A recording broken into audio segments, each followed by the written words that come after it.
انسان کو عظیم انسان بننے سے کبھی بھی نہیں روک سکتی۔ ایک روایت میں یہ بھی آتا ہے کہ کسی شخص سے پوچھا گیا کہ آپ ہمارے ساتھ بھیڑ بکریاں نہیں چراتے تھے؟ حضرت لقمان علیہ السلام نے یہ کہا کہ جی ایسا ہی ہے، آپ مجھے یہ بتائیں کہ آپ کو علم و حکمت کہاں سے نصیب ہوئی؟ آپ تو کسی مدرسے میں نہیں پڑھے۔ حضرت لقمان علیہ السلام نے جواب دیا، مجھے اللہ کی مرضی، امانت اور صبر اور سچ بولنے اور بیہودہ باتوں سے بچی ہے۔ اور آپ صلی اللہ علیہ وسلم سے منقول ہے کہ ایک دن جناب لقمان رحمۃ اللہ علیہ دوپہر کے وقت سکون کی نیند سو رہے تھے کہ اچانک ایک آواز سنی کہ اے لقمان، آپ چاہتے ہیں کہ زمین پر آپ کو اللہ کا خلیفہ بنا دیا جائے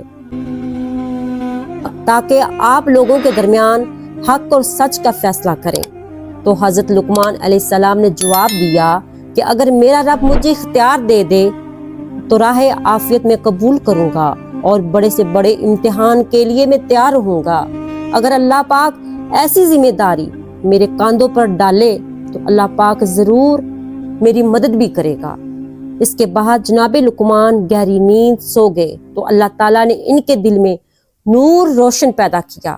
آپ نیند سے جب بیدار ہوئے تو جناب لقمان کی زبان پر حکمت کے الفاظ جاری ہوئے۔ اپنی حکمت سے مشکلات کو حل کرنے کے لیے حضرت داؤد علیہ السلام کی مدد بھی آپ نے کی۔ تو حضرت داؤد علیہ السلام نے فرمایا کہ اے لقمان، آپ کو خوشخبری ہو، اللہ پاک نے آپ کو حکمت دانشمندی سے نوازا۔ تو ناظرین کرام، حضرت لقمان علیہ السلام اور ایک گدھے کا واقعہ اب غور سے سنیں۔ ایک دفعہ اپنے بیٹے کے ساتھ سفر پر نکلے۔ سفر کے دوران ایک گدھا بھی تھا ساتھ۔ کبھی آپ گدھے پر سوار ہوتے تو گدھے پر تو کبھی ان کے صاحبزادے رستے میں بے شمار لوگوں نے آپ سے باتیں بھی کی اور سننے کو آپ لوگوں کو ملی کہ حضرت لقمان گدھے پر بیٹھ گئے اور بیٹا ساتھ چلنے لگا۔ تو دیکھا تو کہنے لگے، واہ واہ کیا بات ہے، باپ تو گدھے پر بیٹھا ہے اور معصوم بچہ بے رحمی سے زمین پر چل رہا ہے۔ یہ سن کر حضرت لقمان علیہ السلام گدھے سے نیچے اتر آئے اور بیٹے کو گدھے پر بٹھا دیا۔ جب لوگوں نے دیکھا تو کہنے لگے کہ بیٹا خود گدھے پر بیٹھا ہے اور بیچارہ باپ زمین پر چل رہا ہے۔ یہ سب سن کر حضرت لقمان علیہ السلام نے جواب دیا اور کہا کہ یہ لوگ تو ہر حال میں ہی بولتے ہیں۔ پھر یہ سوچا کہ دونوں گدھے پر ساتھ بیٹھ جاتے ہیں۔ دونوں باپ بیٹا گدھے پر سوار ہو گئے۔ لوگوں نے پھر دیکھا تو اعتراض کرنے لگے اور مختلف طرح کی باتیں کرنے لگے۔ یہ کہا کہ انسانیت حیوان جانور پر دونوں چڑھ رہے ہیں، کتنا ظلم کر رہے ہیں۔ دونوں باپ بیٹے گدھے سے اتر گئے اور دونوں باپ بیٹے نے گدھے کی لگام کو پکڑ کر زمین پر چلنے لگے۔ جب لوگوں نے دیکھا تو ہنسنے لگے، یہ کتنے بے وقوف ہیں، نعوذ باللہ۔ گدھا خالی جا رہا ہے اور یہ دونوں باپ بیٹے جو ہیں پیدل چل رہے ہیں۔ یہ سب سن کر حضرت لقمان نے اپنے بیٹے سے کہا کہ اے میرے بیٹے، دنیا کے لوگ ہر حال میں باتیں کریں گے، نہ وہ خوشی میں خوش رہتے ہیں نہ وہ غمی میں خوش رہتے ہیں۔ یہ میری ایک بات پلے باندھ لو، آپ جتنا بھی اچھا کرو گے تو لوگ آپ کو اچھا نہیں کہیں گے، باتیں ہی کریں گے۔ اور میری یہ بات ذہن میں ایک اور یاد رکھ لو، آپ وہی کرو جو اللہ کی ذات کو پسند ہو، جس میں نیکی ہو، اور کبھی لوگوں کی باتوں پر توجہ نہ دینا۔ حضرت لقمان علیہ السلام کا پیغام انسانیت کے لیے عاجزی کا تھا، تقویٰ کا تھا۔ اس بات کی طرف اشارہ کر رہے تھے کہ ہر انسان کو اس کا دل اچھے اور برے کا فرق بتاتا ہے، وہ برا ہی ہے۔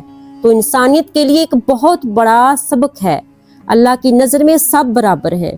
دوسری نصیحت، سب کے ساتھ حسن و سلوک کے ساتھ پیش آنا چاہیے، ظلم نہیں کرنا چاہیے، اور ظلم کو پھیلانا بھی گناہ جاریہ ہے۔ تیسری نصیحت، اللہ تعالیٰ کا ہر حال میں شکر کرو، جو بھی مل جائے اللہ تعالیٰ کی رحمت اور نعمت ہے۔ اگر کوئی آزمائش ملے تو ہر حال میں اللہ کا شکر ادا کرو، ہر حال میں ہمارے ساتھ اللہ ہے۔ اور یہ ساری باتیں ایک حضرت لقمان علیہ السلام کے بیٹے بھی سن رہے تھے اور غلام بھی سن رہا تھا۔ جب غلام بازار گیا تو اس کے ذہن میں ساری باتیں حضرت لقمان علیہ السلام کی ذہن میں تھی، اور خریداری کے وقت صبر اور اپنے دل کی آواز سنی اور اللہ کا شکر بھی ادا کیا۔ کسی کے ساتھ بھی بدسلوکی سے وہ پیش نہیں آیا، اور یہ ہوا کہ اس کی خریداری بہت اچھی ہوئی۔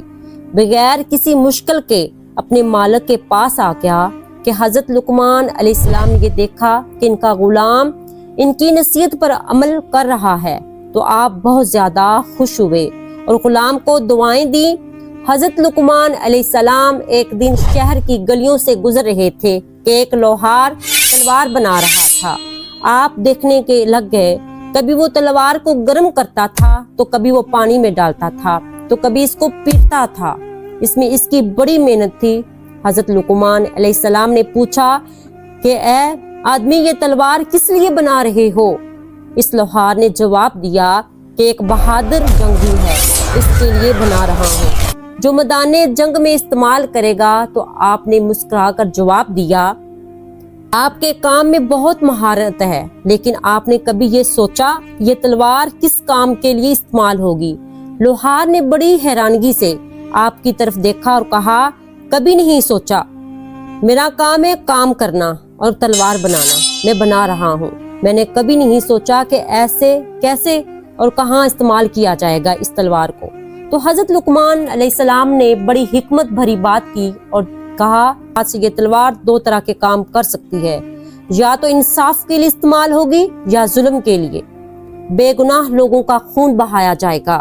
لیکن آپ ہمیشہ میری ایک بات یاد رکھو، جو بھی کام کرو اس سے کسی کو نقصان نہ ہو، کسی کی دل آزاری نہ ہو، کسی کا خون نہ حق نہ بہا جائے، بلکہ فائدہ ہو۔